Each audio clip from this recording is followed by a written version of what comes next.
सभी को मेरा नमस्कार। स्वागत है आप सबका मेरे YouTube channel sir Anil Jahangir में।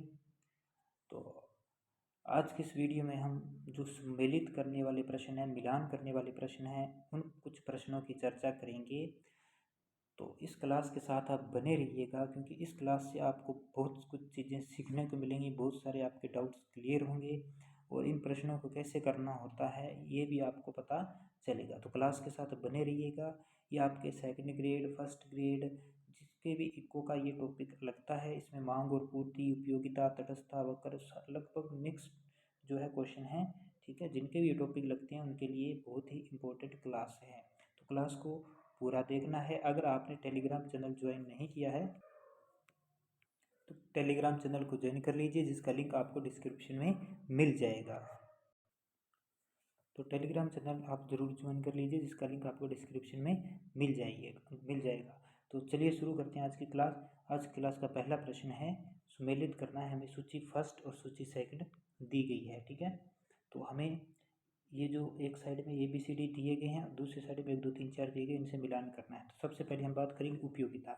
उपयोगिता क्या होती है? तो उपयोगिता जो है किसी वस्तु का वह गुण या वस्तु की इच्छा को संतुष्ट करने की शक्ति।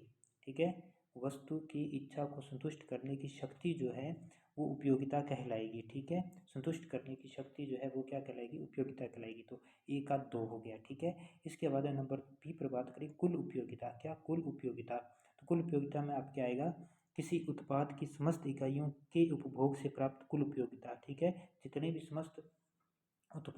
भी उत्पाद है, ठीक है, किया गया है, उनका उपभोग से जो कुल उपयोगिता प्राप्त होगी, ठीक है, वो हो जाएगी कुल उपयोगिता। इसके बाद में सीमांत उपयोगिता, C नंबर की बात करेंगे, सीमांत उपयोगिता।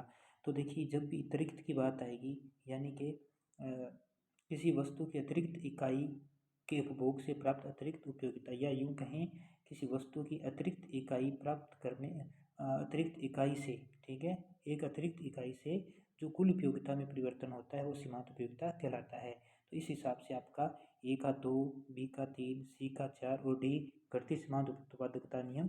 ठीक है, तो ये आ जाएगा आपके 1 नंबर। ठीक है, तो इसका C नंबर ऑप्शन सही होगा। ठीक है, ये ध्यान रखिएगा। इसके बाद में नेक्स्ट बात करेंगे अगले प्रश्न की। तो ये जो चीज़ें हैं, ये जो क्वेश्चन वगैरह हैं, ये सारे आपको मैंने क्लासेस के अंदर जो करवाए हैं, अगर आप क्लासेस ढंग से देखोगे तो ये सारे क्वेश्चन आप आसानी से कर लोगे। तो यहाँ पर सूची 1 का सूची 2 से मिलान करना है। और A नंबर देखिए, मांग का अर्थ है। मांग का अर्थ क्या है? देखिए, मांग का अर्थ क्या है? एक और बात तो मैं आपको बता दूं कि अगर आपको कोई पहला ही ना आए तो आप दूसरा कोई देखो, तीसरा देखो, इस तरीके से देखो। जैसे मैं आपको बता दूं कि मांग की लोच क्या है, या मांग फलन क्या है, या मांग की लोच की सीमाएं क्या है। मांग की लोच की सीमाएं क्या है? 0 से अनंत के बीच में, 0 से अनंत के बीच में। तो ये 1 का D हो गया। तो 1 का D कौन से ऑप्शन में आ रहा है? ये तो सिर्फ C ऑप्शन में आ रहा है, यानी कि हमारा आंसर ये होगा। ठीक है, और यहाँ पर बात करें हम, तो मांग का अर्थ क्या होता है? मांग का अर्थ होता है एक उपभोक्ता द्वारा एक दी हुई कीमत पर किसी वस्तु की खरीदी जाने वाली मात्रा। ठीक है, मांग की लोच क्या होती है? मांग की लोच क्या होती है? B नंबर का देखिए, मांग की लोच होती है मांग का अनुपातिक परिवर्तन बटे कीमत का अनुपातिक परिवर्तन। ये भी मैंने आपको पिछली क्लासेस के अंदर बताया था। ठीक है, इसके बाद में मांग फलन क्या हो जाएगा? ये G हो जाएगा, जो C का D हो जाएगा, मांग फलन हो जाएगा। ठीक है, DX बराबर FPX PTYT। ठीक है, ये हो जाएगा मांग फलन। तो इसका ऑप्शन नंबर C करेक्ट होगा। ठीक है, इसके बाद में अगला प्रश्न देखिए, सुमेलित करना है। हमें बताना है अनंत मांग की लोच कौन सी है, इकाई लोच कौन सी है, शून्य मांग की लोच कौन सी है, इकाई से अधिक लोच कौन सी है। तो आपको अनंत का तो आपको पता ही होगा, अनंत का तो आपको पता ही होगा। तो ये आ गया जी अनंत। ठीक है, बहुत सिंपल क्वेश्चन है। शून्य के भी आपको पता ही होगा, ये आ गया शून्य। तो A का 2, A का 2 और A का 2, C का 1, A का 2, C का 1। तो ऐसा इस ऑप्शन में भी आ रहा है और इस ऑप्शन में भी आ रहा है, तो इनमें से हमें सही चूज करना है। इसके बाद में हम बात करेंगे इकाई लोच। इकाई लोच होता है इकाई के बराबर, इकाई के बराबर, इकाई के बराबर, यानी कि B का हमारा आ रहा है, देखिए B का आ रहा है यहाँ पे 3 नंबर, B का आ रहा है 3 नंबर, तो B का 3 नंबर A नंबर ऑप्शन में है। ठीक है, और ये इकाई से अधिक हो ही जाएगा। ठीक है, तो इसका हो जाएगा A नंबर ऑप्शन। इसके बाद में नेक्स्ट है अगला प्रश्न देखिए, 211 नंबर प्रश्न है ये। हमें सूची 1 का सूची 2 से मिलान करना है। हमें बताना स्थानापन्न वस्तुएं कौन सी हैं, पूरक वस्तु कौन सी है, सामान्य वस्तु, निकृष्ट वस्तु, तो ऐसे में देखना है। तो सबसे पहले हम बात करें कि स्थानापन्न वस्तुएं, तो ये यहाँ पर एग्जाम्पल दे रखे हैं स्थानापन्न वस्तुएं। तो स्थानापन्न वस्तुएं ऐसी वस्तुएं जिनका प्रयोग एक दूसरे के स्थान पर किया जाए, ऐसी वस्तुएं जिनका प्रयोग एक दूसरे के क्या किया जाए, स्थान पर किया जाता है। ठीक है, एक दूसरे के स्थान पर किया जाता है, वो स्थानापन्न वस्तुएं होती हैं। तो चाय और कॉफ़ी का प्रयोग हम एक दूसरे के स्थान पर कर सकते हैं। ठीक है, तो एक का दो हो जाएगा। पूरक वस्तुएं, ठीक है, पूरक वस्तुएं यानी कि ऐसी वस्तुएं जिनका प्रयोग साथ साथ किया जाता है, ऐसी वस्तुएं जिनका प्रयोग साथ साथ किया जाता है, जैसे कार पेट्रोल हो गया, पेन स्याही हो गया, ऐसे बहुत सारे एग्जाम्पल आपको मिल जाएंगे। तो ए का दो, बी का तीन, ए का दो, बी का तीन इस ऑप्शन में आ रहा है। ठीक है, तो ये हमारा आंसर होगा। अब सामान्य वस्तु की बात करें तो इसमें सकारात्मक आय प्रभाव, ठीक है, और निकृष्ट वस्तु की बात करें तो इसमें नकारात्मक आय प्रभाव पाया जाता है। ठीक है, तो इसका ए नंबर सही होगा। ठीक है, नेक्स्ट क्वेश्चन देखिए, अगला प्रश्न देखिए, सम्मिलित कीजिए। हमें बताना है पूर्णतः लोचदार मांग को गणितीय भाषा में, हमें ये बताना है गणितीय भाषा में इनको क्या लिखा जाता है। जैसे पूर्णतः लोचदार है, पूर्णतः बेलोचदार है, लोचदार मांग है, बेलोचदार मांग है, इन्हें गणितीय भाषा में कैसे लिखा जाता है।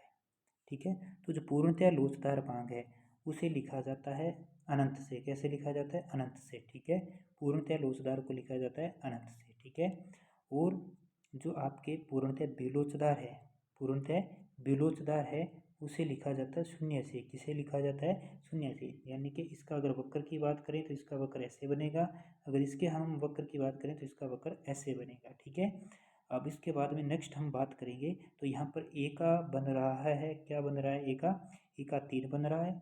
ठीक है, और बी का जो 4 बन रहा है, ए का 3, बी का 4, तो ऐसा तो ऑप्शन नंबर बी में है। ठीक है, और जो लोचदार मांग है, ठीक है, तो लोचदार मांग को इकाई से अधिक को बोला जाता है, और जो आपकी बेलोचदार मांग है वो इकाई से कम को बोला जाता है। ठीक है, तो ये आ जाएगा आपके सही आंसर इसका बी नंबर। ठीक है, इसके बाद में अगले प्रश्न की बात करेंगे हम। अगला प्रश्न देखिए, तो तटस्थता वक्रों की विशेषता क्या है। तटस्थता वक्र की विशेषता, तटस्थता वक्र की उपयोगिता, तटस्थता वक्र विश्लेषण की मान्यता, तटस्थता वक्र की आलोचना। तो ये इन सब का क्या करना है, हमें मिलान करना है। ठीक है, तो देखिए तटस्थता वक्र की क्या विशेषता होती है। तटस्थता वक्र की विशेषता ये होती है कि ये हमेशा क्या होते हैं, दाईं और नीचे की तरफ झुके हुए होते हैं। तो ए का हो गया 4 नंबर। ठीक है, तो ए का 4 तो सिर्फ इसी ऑप्शन में आ रहा है, तो यहीं से हमारा अंदाजा लग गया कि ये हमारा आंसर होगा। ठीक है, अब इसके बाद में तटस्थता वक्र की उपयोगिता क्या होती है, द्विवस्तु तकनीक होती है। ठीक है, और तटस्थता वक्र विश्लेषण की मान्यता, ठीक है, तो उपभोक्ता का व्यवहार विवेकशील है, ऐसी मान्यता इसमें लेकर चलती हैं अपने। तटस्थता वक्र की विश्लेषण की आलोचना क्या है कि ये वास्तविकता से दूर है। ठीक है, तो ये इसका हो जाएगा। ठीक है, ए नंबर। इसके बाद में अगला प्रश्न देखिए, अगला प्रश्न देखिए, अंतिम प्रश्न आज का ये। तो इसमें देखिए सूची 1 को सूची 2 से मिलान करना है हमें। तो पूर्णतः बेलोचदार पूर्ति कौन सी है, बेलोचदार पूर्ति कौन सी है, लोचदार पूर्ति कौन सी है। तो मैंने अभी आपको अर्थ बता के आई हूँ, पूर्णतः बेलोचदार कौन सी है, पूर्णतः लोचदार कौन सी है। ठीक है, तो ये मैंने आपको बताया था। तो पूर्णतः बेलोचदार की बात आए तो यहाँ पर बात करेंगे हम शून्य की, किसकी बात करेंगे, शून्य की बात करेंगे। ठीक है, और बात करें हम बेलोचदार पूर्ति की, बेलोचदार पूर्ति की बात करें तो बेलोचदार में आपके आएगी इकाई से अधिक, किससे अधिक, इकाई से अधिक। ठीक है, और बात करेंगे अगर हम नेक्स्ट बात करें लोचदार पूर्ति की बात करें तो ये यहाँ पे आपके आना चाहिए था, तो यहाँ पे 1 आना चाहिए था। ठीक है, तो इस प्रकार आपका ऑप्शन नंबर सी जो है करेक्ट आंसर हो जाएगा। ठीक है, तो उम्मीद करता हूँ कि ये आज की क्लास आपको अच्छे से समझ में आई होगी और आपके बहुत सारे डाउट भी क्लियर हुए होंगे। तो इसी प्रकार की क्लासेज आपके लिए लेकर आते रहेंगे। और प्लीज़ चैनल को सब्सक्राइब ज़रूर कर लीजिए, बेल आइकन को प्रेस कर लीजिए, टेलीग्राम चैनल को ज़रूर आप ज्वाइन कर लीजिए। तो मिलते हैं अगली क्लास में, धन्यवाद।